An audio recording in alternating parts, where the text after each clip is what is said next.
אלישע? אלישע שלנו נולד ממש כמה שבועות אחרי שאלישע לוינשטרן, השם ייקום דמו, נפל, והיינו בתחושה של טלטלה גדולה ושמשהו גדול עבד, ורצינו שיצמחו חיים חדשים מתוך זה. אז אנחנו רואים את אלישע שלנו ורואים חיים צומחים.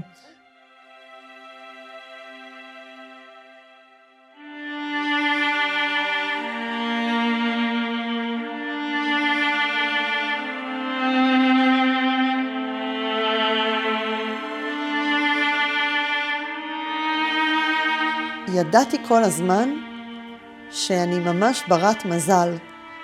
זה לא דבר שהתחדד לי אחרי שאלישע נהרג, פתאום אני אומרת, וואו, הייתי נשואה לבחור מיוחד. וגם אמרתי לו את זה, ואמרתי את זה לכל הסובבים ולכל מי שהיה מוכן לשמוע, שאני באמת נשואה לבעל הכי טוב בעולם.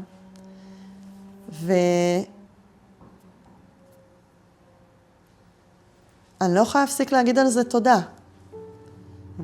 אלישע נולד בארצות הברית, בניו יורק, והוא היה חוצניק גם בהופעה שלו וגם במבטא שלו וגם באופי שלו.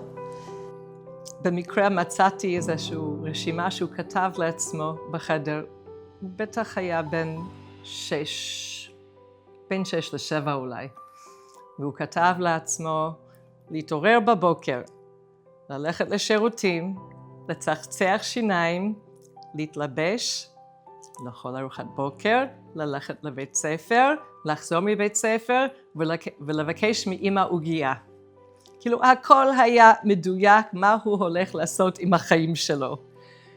וסתם זה מאוד הצחיק אותנו קצת, אבל אחרי שהוא נהרג, והדס מצא כל מיני רשימות שהוא היה כותב לעצמו, כשהוא כבר היה בוגר על מידות, ואיזה מידות הוא רוצה לעבוד עליהן, ואיך לעלות במעלות התורה, וכל מיני אתגרים שהוא שם לעצמו.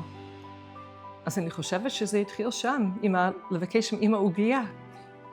אלישע ניסה לשים חנוכיות בכל מקום בבית שפונה לרחוב, כבר היה לנו אחד בקומה למעלה בחלון, אז הוא ניסה לשים את החנוכיה על סף החלון, מעל הכיור הבשרי במטבח, בפני הרחוב, ופשוט כדי לייצר אותו ולשים אותו ולאזן אותו, פשוט נפל לו משהו מהיד, וכל הצלחות ששם אוכלים ייבוש, כולם נפלו לרצפה ונשברו. אז גם זה בא מתוך ניסיון לעשות את הטוב, זה פשוט קרה לו. והוא נורא חטף אכזבה מזה, הוא ראה שהכל נופל והוא פרץ בבכי ששבר את כל הצלחות. וכשההורים שלו עשו עלייה, כשהוא היה בערך בן 8, הוא הגיע לפה, לבית שמש, ואלישע מאוד סבל בתקופה של הבית ספר היסודי. היה לו קשה. התקופה הזאת, עם כל כמה שהיא הייתה קשה, היא בנתה בו הרבה מאוד חוסן. כשהוא בעצם סיים את בית הספר היסודי, עלה לחטיבה, הוא התחיל ללמוד בשלבים. זאת המסגרת שהרבה יותר מותאמת לו, גם יש בה הרבה יותר חוצניקים. האמת היא שאלישע עזב את הבית בעצם כשהייתי בכיתה א'. הוא התחיל כבר ללמוד בשלבים בפנימייה, אז בעצם מהשני בכיתה א' הוא כבר לא היה בבית, והוא היה חוזר רק בחופשים. כשהוא התחיל בכיתה ז' בשלבים, אז אני הייתי בגיל 1 אולי, לא יודע בין כמה הייתי, 2, אז מעט זיכרונות. אבל אני כן זוכר, אני זוכר זה טוב, שמי שהביא לשולחן השבת, בליל שבת את השיר כל מקדש שביעי, זה אלישע. אז שבועיים כולם מתלהבים, בשבוע שלישי זה כזה, ברגע שמתחילים לשיר, אז אנחנו יודעים יש לנו עכשיו רבע שעה שאנחנו לא אוכלים, ובתור ילד זה פחות סימפטי, אבל עד היום שרים את זה, שולחן שבת, וזה תמיד מחזיר אותי אליו. כשאלישע היה חוזר בחופשות, אז בגלל שהוא היה מגיע רק פעם בכמה שבועות, אז כבר החדר שלו היה גם החדר שהוא גם היה חדר אורחים, וגם חדר שבו היה את הטלוויזיה והמחשב, שבו שם היינו יושבים כזה ועושים דברים. וכשהוא היה חוזר, אז זה היה החדר שלו, אז הוא לא היה נותן לנו להיכנס. נכון, היה שם, כאילו, קוראים לזה פליירום, שזה לשחק. היה שם רואים טלוויזיה ורואים סרטים, לא כאילו טלוויזיה. באמת, משחקים, כאילו, ולהוציא אפילו, והוא לא נותן, והיה שם שלט, החדר של אלישע, וכזה מזיז את הפליירום סיין, ואז זה כזה, אוקיי, סבבה, כאילו, איפה משחקים עכשיו? אחרי תקופה מאוד קצרה בשלבים, הוא החליט שהוא עובר לישיבת ההסדר בירוחם, ואפשר להגיד שהוא מצא את אהבת חייו, שזה כמובן הישיבה. הישיבה הפכה להיות המקום הכי יקר לליבו של אלישע, ותישאר המקום הכי יקר לליבו לכל אורך החיים שלו. ואלישע מתחיל לסלול לו את הדרך הייחודית שלו בעבודת השם, דרך שהיא באמת של צדיקות אמיתית. על שבת בצהריים, כשחבר'ה בישיבה, אני אגיד, כאילו עוד לפני החתונה הולכים לשנוץ, או לקרוא ספר, כאילו לדבר, לפטפט, לשבת על כוס קפה, אז אלישע בית מדרש, כאילו זה המקום שלו. אז אלישע מסיים את השירות הצבאי שלו בהסדר, חוזר לישיבה, צולל לתוך התורה, ממש קפיצת ראש. אלישע, זה מה שמעניין אותו בחיים. אלישע תלמיד חכם, אלישע זה תורה. כשמציעים לי את אלישע, אמרו לי שהוא בחור טוב, עם מידות טובות ויראת שמיים. הפגישה הראשונה שלנו הייתה לא פגישה טובה. אלישע אדם מאוד מאוד שקט, מופנם, בקושי מדבר.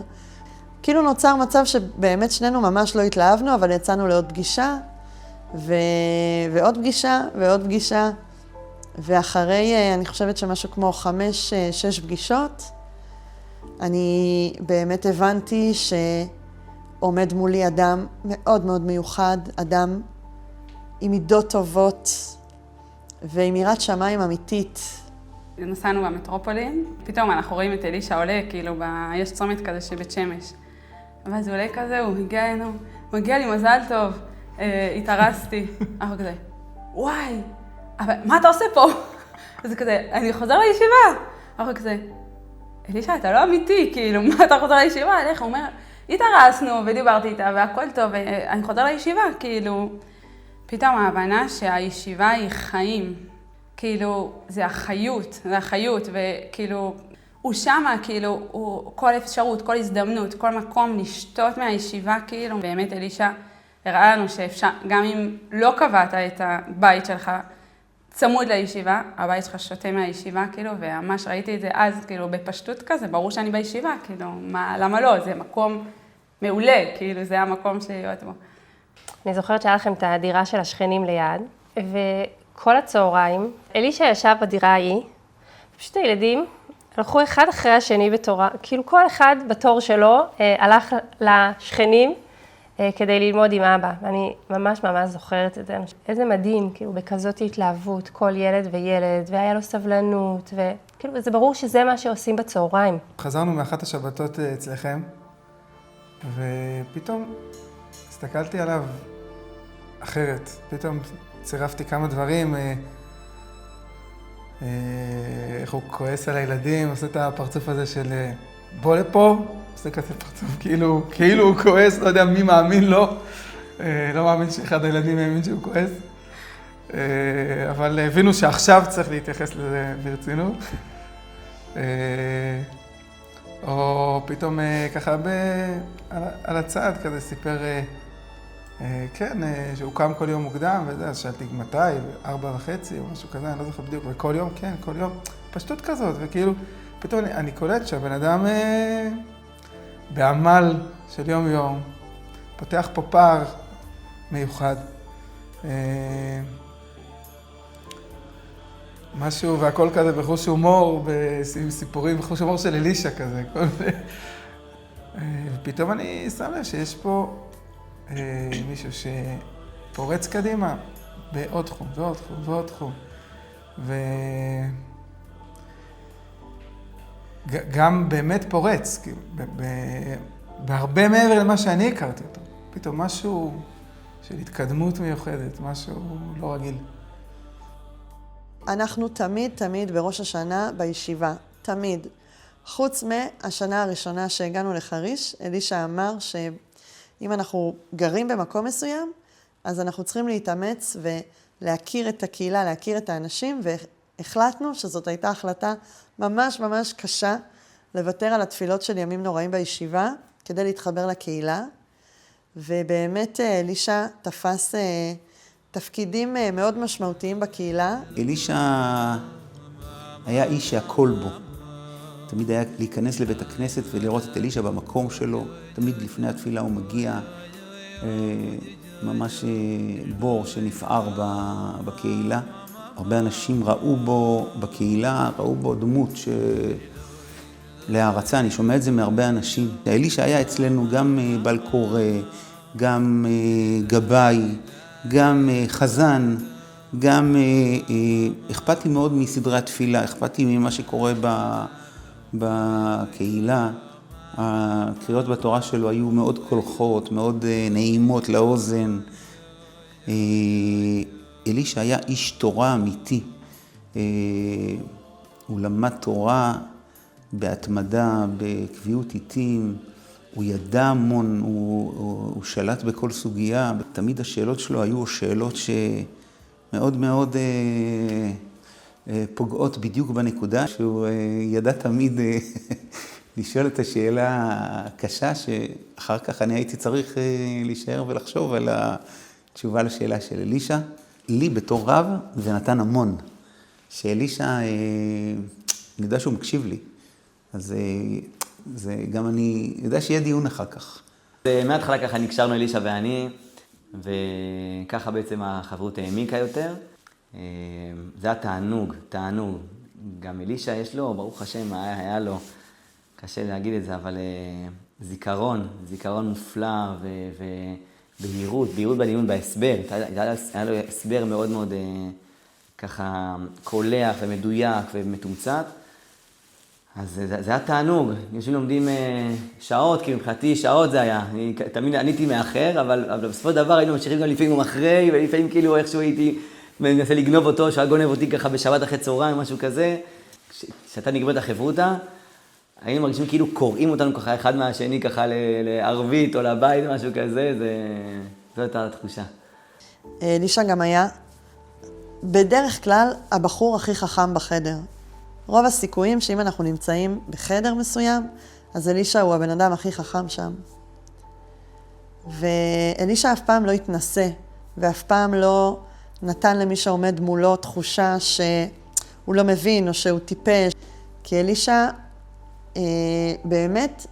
באמת היה גאון, הוא היה פשוט גאון בלא להעליב, בלא לפגוע, בלא לחתוך. והוא מצליח לכבד את מי שעומד מולו, שבא מתפיסת עולם הפוכה לגמרי. באופן מפתיע,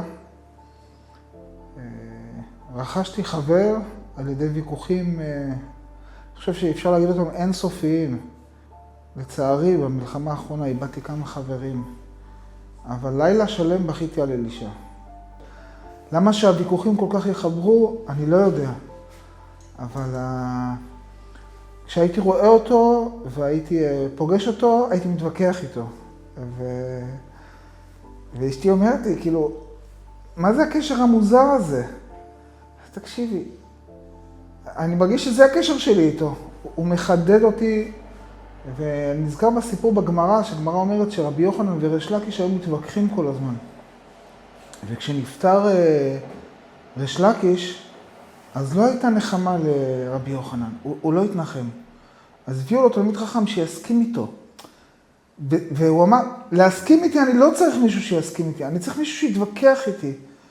מעבר לכל התפקידים, כאילו הרשמיים, אלישע פשוט היה האדם היציב הזה, המאיר פנים, שאתה נכנס לבית המדרש, אתה נכנס לבית הכנסת ואתה רואה אותו, וכל שבת אתה רואה אותו, ושואל מה שלומך, ומתעניין בך באמת. והקהילה הייתה מאוד מאוד חשובה. זה היה חשוב לאלישע להיות חלק. לא רק לגור, אלא באמת לחיות, להיות עם האנשים. אני בא מבית שהדת הייתה בו לא דבר שבכלל מדברים, לא מתעסקים איתו בכלל. וכל הסיפור הזה של לעלות לתורה, הבן שלנו איתן, בעצם לא יכל לחוות את זה ממני, אני לא ידעתי מה להגיד לו, לא ידעתי להכין אותו, איך יהיה, מה יהיה. וגם אני הגעתי לזה כמו ילד בן 13 בעצם, ופגשתי את אלישע באמת, וכשהסביר לי בקווים כלליים על מה מדובר, וכשהגענו פה לבית כנסת באמת בסיבוב ובחזרות, אני חייב להודות שאני הייתי בלא פחות לחץ מאיתן, וכמות הזיעה שירדה לי בהתחלה מהמצח הייתה, וההנחיה הייתה מאוד מרגיעה ומלטפת והכל בסדר, וקח את הזמן, וגם אם נפל משהו בדרך, אז רגע אחד מרימים ולא צריך להילחץ.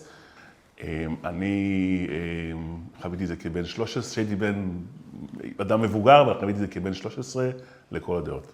באיזשהו שלב, אלישע בעצם מחליט שהוא רוצה להתקדם בעוד תחומים. הוא עדיין מאוד אוהב את התורה, אבל הוא הרגיש שמבחינת הכולל הוא מיצה את עצמו. אלישע בעצם למד בכולל דיינות, הוא עשה כבר את המבחן הראשון של הדיינות, והוא עבר אותו כמובן בהצלחה. זה לא פשוט לחפש את עצמך בגיל 30, שיש לך כבר 3 ילדים ואחת בדרך. אלישע גאון, מבריק. אלישע בזמן הישיבה החליט שהוא עושה פסיכומטרי.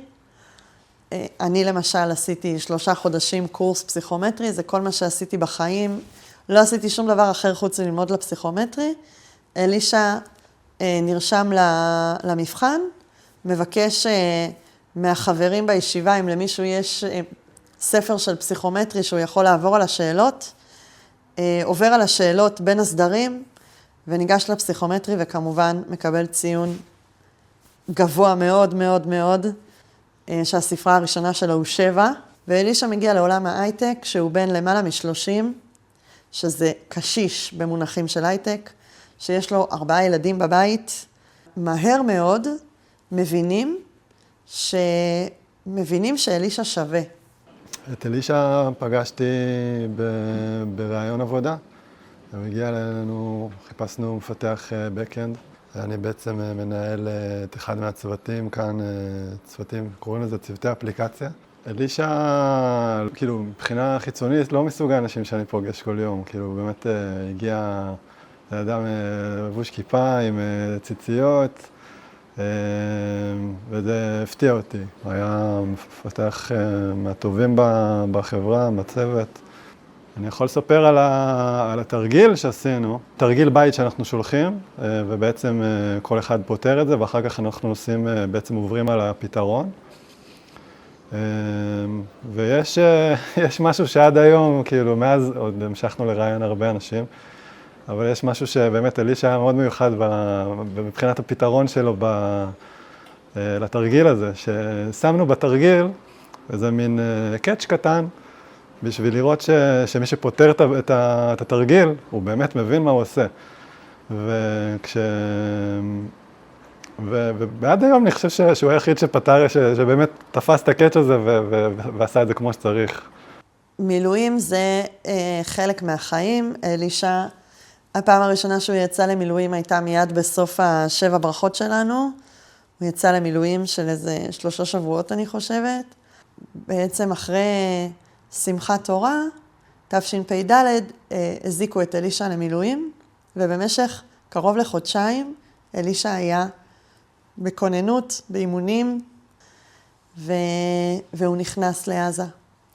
היה אחרי תקופה של שבוע שהיה לנו איזה עוצר אימונים, נגמר התחמושת, לא יודע מה קרה, לא עשינו כלום המון זמן, והיינו אמורים לצאת במוצ"ש הביתה. ואז 3 שעות לפני ששבת יוצאת, אז פתאום אמרו, יאללה, לעלות לטנקים, מתאמנים. עכשיו, תרגיל מתחיל, ולכי תדעי מתי הוא ייגמר. ואז אלישע אמר, רגע, כאילו, אולי נחכה למוצאי שבת. הוא אומר, כאילו, אני מוכן לדחות את היציאה הביתה, לא, כאילו, אם אפשר לא להתאמן בשבת, אז לא להתאמן בשבת. ואז באמת קצת היה לנו איזה דיון בצוות, גם בחדר.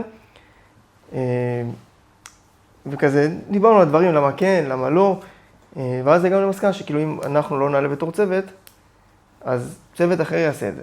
כאילו, ואם בכל מקרה מישהו יתאמן, אז הבנו שזה לא משנה, כאילו, מי כביכול יחלל שבת, למרות שזה מבצעי והיה הכל מותר, אז ברגע שכאילו הגענו לעמק השווה הזה, אז כאילו הכל בסדר. אלישע הראשון שהדליק את החשמל בטנק. נגעתי בזה מקודם באחד הסיפורים על הרוגע והשלווה. וזה חד משמעית מבחינתי התכונה שהכי אפיינה אותו. לא משנה מה קרה, גם כשאנחנו בזמן לחימה, הוא היה שלב, הוא היה רגוע, הוא היה מחושב, הוא היה קרוח. זה היה מדהים לראות את זה, וזה היה ככה עד השנייה האחרונה. אני מבחינתי החיוך, כמו שאמרתי, שבאמת, זה באמת בן אדם שכל דבר היה מלווה בחיוך. וממש, אני חושב שאפילו לא שמתי לב לזה בזמן שהכרתי אותו, וזה כזה משהו שעלה לי בדיעבד, שפשוט כל זיכרון שלי מאלישע זה שהוא מחייך. אם יש משהו אחד שבאמת אותי לפחות תפס, זה החיוך שלו. זה בן אדם חייכן. החיוך הוא, לפחות לי, זה החיוך שהרגיע כל הזמן, ששם את הדברים בפרופורציה ומאוד בגובה העיניים ועל הקרקע, עם רגליים על הקרקע. החיוך שלו, אותי כל פעם שהוא היה מחייך, גם שהגענו אליכם הביתה עם החיוך שלו, הכל נרגע. מה שאני זוכרת על אלישע, אני חושבת עליו תמיד, שהוא תמיד היה חיוך. המשפט, "והווה מקבל את כל אדם בסבר פנים יפות", זה המשפט שכאילו כתבו, כאילו כיוונו את זה אליו. אלישע תמיד מתייצב למילואים כשקוראים לו. הוא היה אורז קצת בגדים והרבה ספרים. אנחנו נשואים 13 שנה, ואני לא זוכרת מתי ראיתי אותו בלי ספר. היה לנו הרבה, בעזה בזמן הלחימה, הרבה מאוד זמן סריקות. והיינו עושים משמרות בצמדים כדי לא להירדם. ואז אני זוכר שכמעט כל פעם זה היה קורה, אלישע היה מסיים את המשמרת שלו, ומדובר עכשיו על משמרת של, לא יודע מה, שעות שרק עם העין בתוך העינית רק סורקים. הכי מונוטוני ומשעמם שיש. ואז כשמחליפים אותו ונגמרת המשמרת שלו, אז אני רואה אותו פותח ספר, ספרון, דבר תורה, רמב"ם, לא יודע מה, כל פעם זה היה איזה משהו תורן אחר, ופשוט מתחיל לקרוא. והייתי אומר לו, אלישע, חלאס, תעצור רגע, אתה חייב לישון. עוד רגע אתה עולה עוד פעם למשמרת, אתה תהיה גמור מעייפות. תעצור, אתה חייב לישון. כל פעם התשובה הייתה, כן, כמה דקות אני אקרא, ואז אני אלך לישון, הכל בסדר. היינו צריכים לעבור הרבה מקומות. היינו צריכים להעביר את הציוד ממקום למקום. ותמיד התיקים של אלישע היו הכי כבדים.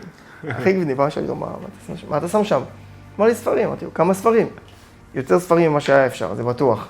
כאילו, יצא לי לעבור על הספרים שלו שם, וכאילו, אמרתי, איך הצלחת להכניס את כל זה? כאילו, אתה לא רוצה לשים שם אוכל, לשים שם משהו? לא, זה הדברים שאלישע רצה להביא איתו. אצל אלישע אין זמן מבוזבז. זאת אומרת, אין דבר כזה שאלישע מתבטל. אלישע או ישן, או אוכל, או לומד, או רץ, או עובד. אלישע יושב בטנק, כל הזמן. כמה ימים יכול להיות, כאילו ברצף. ואני זוכר שאיזה לילה אחד הוא ביקש ממני להתחלף איתו במקום. אמרתי, כאילו, לא הבנתי, אתה רוצה לטעון פגזים? לא הבנתי למה, כאילו, מה... אמרתי לו, כן, בוא, כאילו, אמרתי, טוב, אולי אני אצליח לשבת שם בסוף קצת על משהו יותר נוח מהכיסא טען. ואני יושב שם וזה, ואני קצת צוחק, מסתכל, ואז אני מסתכל מה אלישע עושה, הוא פשוט רץ במקום. כאילו, כנראה זה היה לו הזמן שהוא צריך לרוץ את ה4 קילומטר שלו, רץ, מזיז את הרגליים, הכל כדי להישאר כשיר ולדאוג לעצמו. אני ונריה פעם אחת נסענו איתו, נסיעה של, אני חושב, איזה 2-3, ושנינו היינו גמורים, זה היה בדיוק בדרך, אחרי שהוציאו אותנו הביתה, ואז הקפיצו אותנו לעזה, היינו בדרך לשטחי כינוס, אף אחד לא רצה להיות בסיטואציה הזאת, אני ונריה רק עשינו לישון, וכל הדרך אלישע רק עושה טלפונים, ובאמת משקיע גם. אני זוכר שאני כזה התאפצתי, כל פעם קמתי קצת, וכל פעם שמעתי אותו מדבר עם מישהו אחר מהמשפחה, הייתי בטוח שיש לו משפחה של איזה 1,000 אנשים, וגם ההשקעה במשפחה זה גם מאוד זכור לי. שנגיד אני בן אדם בלי משפחה כל כך וצעיר, והיינו חוזרים מנבי מוסא לסופש, כל מה שחשבתי עליו זה רק לישון, אני הולך לישון, אז אחרי שפעם אחת הוציאו אותנו לאיזה 24 שעות, באתי לאסוף אותו מהבית, וכזה שאלתי אותו, נו, הספקת לנוח? אז הסתכל עליי ואמר לי, איזה לנוח? הייתי צריך ללמד את הילדה שלי להירכב על אופניים. אלישע השקיע במשפחה בלי סוף.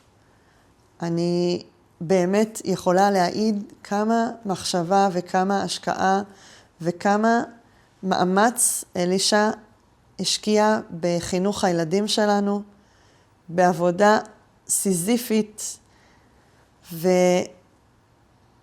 ובלי שום חשבונות של זמן, של מאמץ, עם חשיבה חינוכית בהירה, עם דרך חינוכית, עם רעיון, עם כיוון.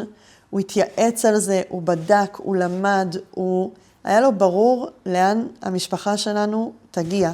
כשאני הגעתי לגיל 30, אשתי דינה ביקשה מ-30 אנשים שיכתבו לי מכתבים לרגל היום הולדת, וגם אלישע והדס והילדים כתבו, ובמכתב שהוא שלח לי לכבוד יום הולדת 30, הוא רפרנס את הבדיחה שהוא כתב על הכרטיס ברכה שהוא כתב לי בבר מצווה. 17 שנה, והוא הזכיר את הבדיחה שהופיעה על הכרטיס מהבר מצווה, אז באמת היה לו זיכרון לא נורמלי. אני זוכר אותו בתור צדיק, שזה כמעט המובן מאליו, כי כולם כבר מכירים את אלישע הצדיק, אבל אני מכיר אותו כצדיק כאח, והזכרתי את זה בהתחלה, שלא פשוט להיות אח של ילד צדיק. בשיחה האחרונה שהייתה לי עם אלישע לפני שהוא נכנס לעזה, אז אלישע היה מאוד מתעניין מה שקורה, אז הוא שאל אותי הרבה על אריאל, איך הולך לו במילואים, איך הולך ביתנו בקשר, והייתי רוצה לספר לו שאריאל ואני התחתנו. ואנחנו מצפים לילד, ועצוב לי שהוא לא חלק מזה. הוא היה כל כך שמח לראות את זה.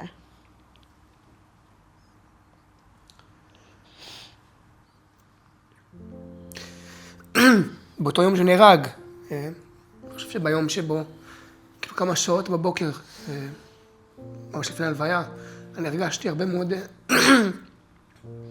הקול שלו הלך לי בראש, הרבה מאוד. נחשפתי לכמות מטורפת של טקסטים שהוא כתב לעצמו במהלך העשורים בחייו, לא בשנים האחרונות. כל פעם שאני עובר על הטקסטים האלה, החומרים, ההרהורים, המחשבות שלו, זה מציף את הכל מחדש.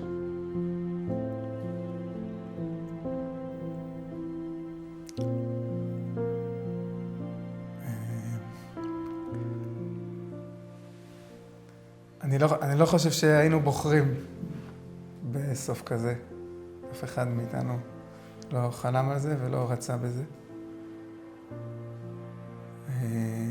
אבל הייתי אומר לאלישע שהוא חי חיים שלמים. ושהוא, קודם כל, הוא השלים את החיים. הסתכלתי קצת על כל מיני, כאילו, כמו שאנשים נוהגים לעשות, על כל מיני התכתבויות שלי עם אלישע, כל מיני תמונות שגוגל יודע לאתר יפה כשכותבים לו אלישע.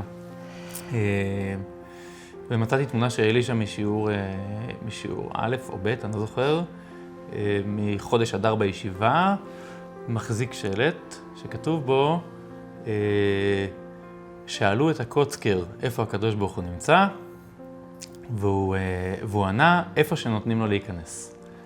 אז נראה לי שזה היה משהו שמאוד אפיין את אלישע, לתת לקדוש ברוך הוא להיכנס. אלישע הוכיח את הפשט בגמרא, שצדיקים במיתתם פועלים יותר מבחייהם.